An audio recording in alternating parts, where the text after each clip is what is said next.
কোনো কেউ যারা শহীদ হয়েছে তারা তাদের সর্বোচ্চ আত্মত্যাগ করেছে।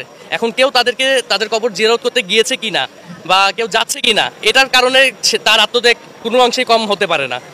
তারা যে আত্মত্যাগ দিয়েছে, তারা তাদের জীবনের সর্বোচ্চ আত্মত্যাগ দিয়ে তাদের জীবন দিয়েছে, এর বেশি আত্মত্যাগ তো আর হতে পারে না। আপনারা আমাদের সাথে দেখা করতে পারেন। এবং এই যে শহীদের একজন মেয়ে আছে এখানে, যার বয়স মাত্র 19 দিন হয়েছে, আপনি কি তাদের মুখ দেখে কোনোভাবেই মনে হচ্ছে যে তার বাবা শহীদ হয়েছে, তার বাবা যে শহীদ হয়েছে এটার ব্যাপারে আপনাদের কোনো ডাউট আছে? এরকম যদি ডাউট আপনারা যদি যেই মানুষরা আত্মত্যাগ করেছে তাদের ত্যাগের মূল্য যদি না দিতে পারেন, আপনারা প্লিজ তাদেরকে নিয়ে কথা বলেন না।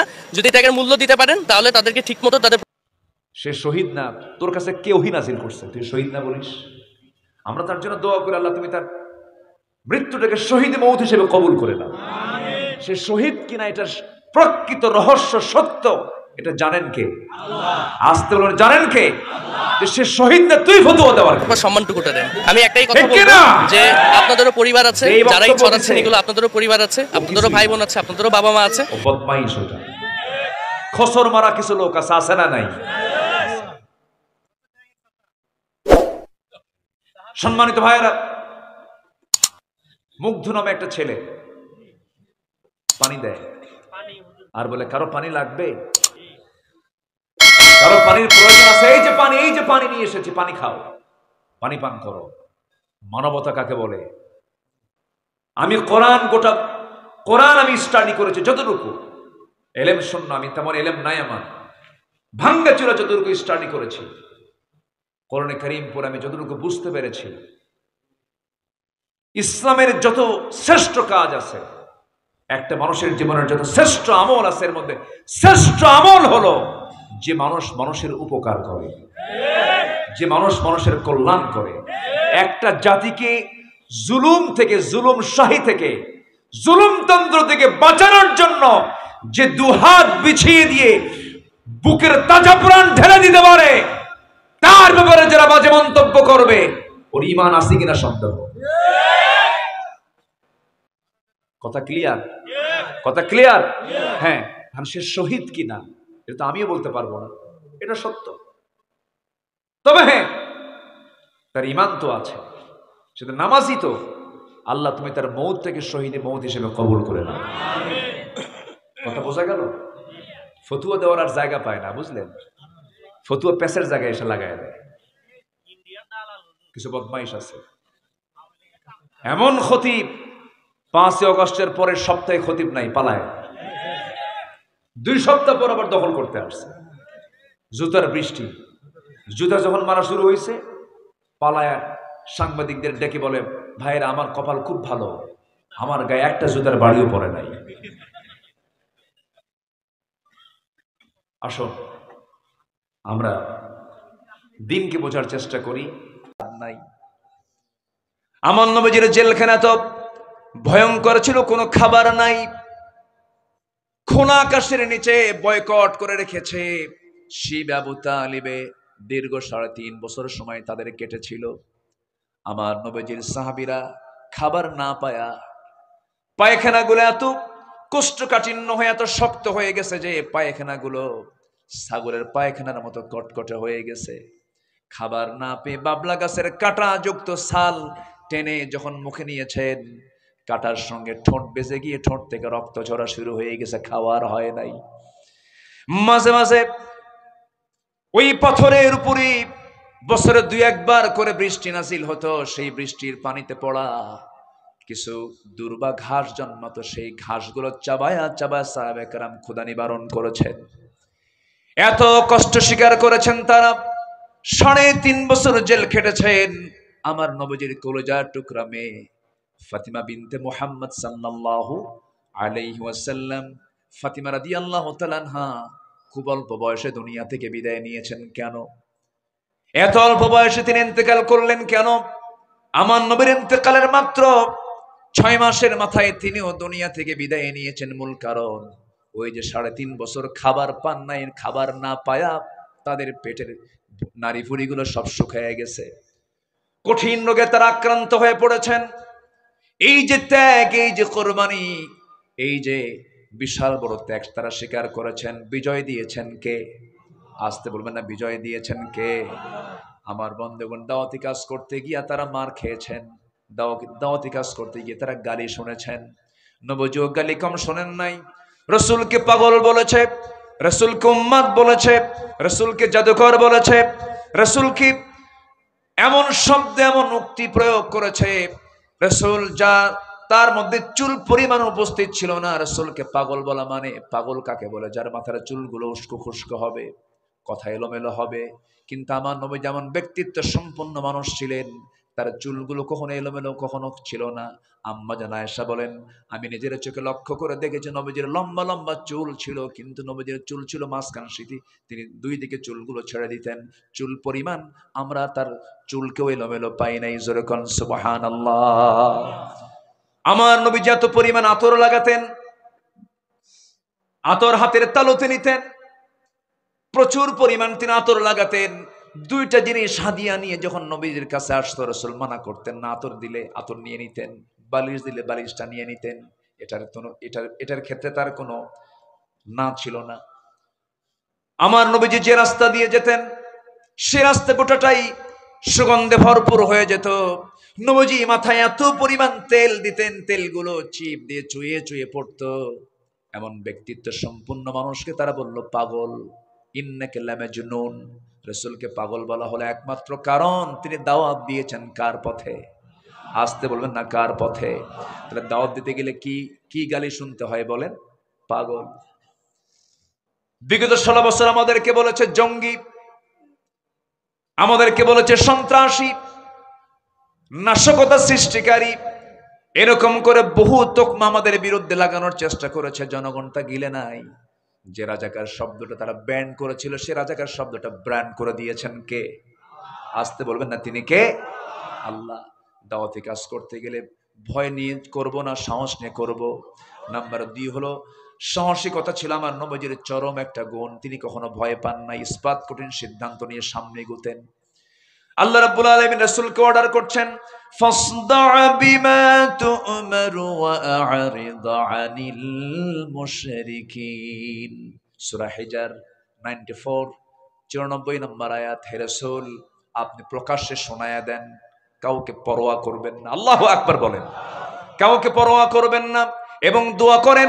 যারা পারেন সঙ্গে আমার সঙ্গে ঠোঁট মিলিয়ে বলুন, রব্বানা আফরিগ আলাইনা সাবরা ওয়া সাব্বিত আকদামানা ফানসুরনা আলাল কওমিল কাফিরিন। জোরে বলুন আল্লাহু আকবার। নাম্বার 3 হলো ধৈর্য ধারণ করা। ধৈর্যের পিরামিড ছিলেন তিনি। কি পরিমাণ ধৈর্য তার মধ্যে ছিল! আমার নবীজি সারাটা জীবন মক্কায় থাকলেন।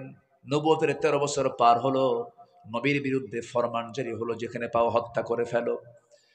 আমার নবীজি একটু হতাশ হলেন না, একটু নিরাশ হলেন না। যখন আল্লাহর পক্ষ থেকে যখন চূড়ান্ত অর্ডার হয়ে গেল, ঘর থেকে বের হচ্ছেন, সম্পূর্ণ একাকী ঘর থেকে বের হচ্ছেন। সাইয়েদনা আলীকে ডাক দিয়ে বলছেন, আলী রে, আমার ঘরে থাকো, আমার বিছানায় থাকো, কাগজ কলম হাতে নাও। সকাল হওয়ার সঙ্গে সঙ্গে যখন আমার কাছে জমা করে থাকা কিছু সম্পদ যারা রেখে গেছে, এই সম্পদগুলো তাদের হাতে আমার পক্ষ থেকে সব দিয়ে দিবা। আমার নবীজি সাইয়েদনা আলীকে রেখে রাতের আধারে, কি পরিমাণ ধৈর্য আল্লাহ পাক তাকে দান করেছেন, রাতের আধারে নিজের ঘর থেকে তিনি বের হয়ে যাচ্ছেন। আর কাবার দিকে বারবার ফিরে ফিরে তাকান, মিসফালা দিয়ে যান, আর বারবার তাকায় তাকায় চোখের পানি ফেলে ফেলে কেঁদে বলছেন, কাবারে, জীবনের 53টা বসন্ত তোর সঙ্গে কাটায় দিলাম, কিন্তু তোর প্রতিবেশী আবু জাহেল, উতবা, শাইবা, মুগিরা তারা আমাকে থাকতে দিল না, চলে যাচ্ছে। আল্লাহর নির্দেশ হয়েছে। মক্কা ছাড়লেন, হিজরত করে চললেন কোথায়? আসতে বলবেন না, কোথায়? আরো জোরে বলেন, কোথায়? মদিনায় চলে গেলেন। আমার নবীজি, আল্লাহ রাব্বুল আলামিন তাকে বলছেন, ফাসবির কামা সাবারা উলুল আজমি মিনার রুসুল ওয়ালা তাস্তাজিল লাহুম। আপনি তাড়াহুড়ো করার দরকার নাই, আপনি সবর ধরুন, ধৈর্য ধরুন, বিজয়টা আমি আল্লাহ আপনাকে দিয়ে দেব। আমার বন্ধুগণ, দাওয়াতি কাজ করতে গেলেও ধৈর্যের দরকার আছে না নাই? দাওয়াতি কাজ করতে গেলেও সাহসের দরকার আছে না নাই? কাজ চালিয়ে যেতে হবে। 2014 সালে এই বৃহত্তর পাবনা দুই বাজারে মাহফিল করতে গেলাম। নবীজির সিরাত নিয়ে আলোচনা করছি, নবীজির আদর্শ নিয়ে আলোচনা করছিলাম। এরকম করে মাহফিলে হঠাৎ করে বাম পাশ থেকে একটা গুলির আওয়াজ শোনা গেল। একদম ডাইরেক্ট আমাকে লক্ষ্য করে গুলি করেছে, হামলা করেছে। কেন? ওদের জ্বালা হচ্ছে একটাই, যে এখানে কোনো আদর্শ চলবে না, এখানে চলবে হলো ওদের ধ্বজাধরী নেতার আদর্শ। ওদের ধ্বজাধরী নেতা আছে না নাই? মুখে একখান মোষ আছে আর পেট একখান মোটা 10 মাসের মতো নেতা হওয়া যায়। মুখের মোষ 2.5 ইঞ্চি হাইব্রিড জাতের মোষ, এমন কিছু নেতা আছে না নাই? আচ্ছা, শুধু আমি বলেছিলাম মোষওয়ালা নেতৃত্ব মানবো না আমরা, আমরা মানবো হলো দাড়িওয়ালা নেতৃত্ব, ইসলামী নেতৃত্ব। এটাকে তারা মাথায় নিয়ে তারা বললো আমাদের নেতার বিরুদ্ধে কথা বলেছে। দুই বাজারের সামনে ওদের দলীয় কার্যালয়, সেখান থেকে তারা পুলিশি সহযোগিতা নিয়ে সরাসরি মাহফিলে 20 থেকে 25,000 মানুষ হামলা করলো। সেই দিন না হলো 50 থেকে 60 জন আহত হয়েছে, মঞ্চ আগুন ধরিয়ে দিয়েছে। 3 দিন পর শুনি ওখানে একটা মামলা হয়েছে, সেই মামলার 1 নম্বর আসামি হলাম আমি। কি কথা কি বুঝতেছেন? কথা কি বোঝা যায়? সম্মানিত ভাইয়েরা, সম্মানিত বন্ধুগণ, হকের দাওয়াত দিতে গেলে এমন পরিস্থিতি মোকাবেলা করতে হবে, এটাও শিখিয়ে দিয়েছেন মুহাম্মদ সাল্লাল্লাহু। তাহলে সাহসিকতা, ধৈর্য, এই দুটোরই প্রয়োজন আছে আমি যখন দাওয়াতি কাজ করতে যাব।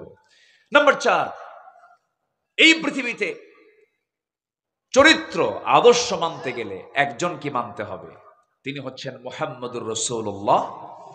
মুহাম্মদুর রাসূলুল্লাহ, রাসূলকে মানতে হবে। কারণ তার চারিত্রিক সনদ কে দিয়েছেন?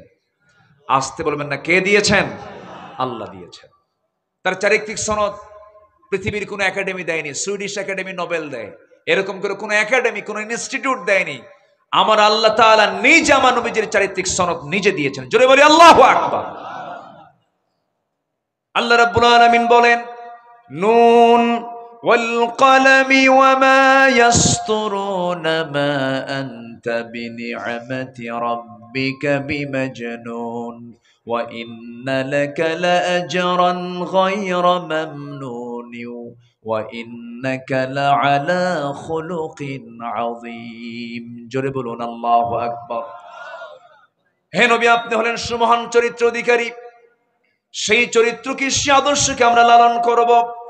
নাম্বার 5 হলো আমার রাসূল ছিলেন পরিবারের প্রতি দায়িত্বশীল, পরিবারের খুব তিনি যত্নবান ছিলেন। আমার বন্ধুগণ, পরিবারকে সময় দেওয়ার দরকার আছে না নাই বলেন? আছে। নিজে নামাজ পড়লাম, পরিবারকে নামাজের ব্যাপারে খেয়াল রাখলাম না, সন্তানদের নামাজের ব্যাপারে তাকিদ করলাম না, তা হবে না। বরং এমন কিছু স্বামী আছে নিজে নামাজ পড়ে বউটাকে বেপরদায় রাখে, এমন স্বামী তো বেলকুচিতে মনে হয় নাই। আসতে বলবেন না, আছে না নাই? বউকে হুন্ডাই তুলে ঘুরে বেড়ায়, আছে? বেলকুচিতে আছে?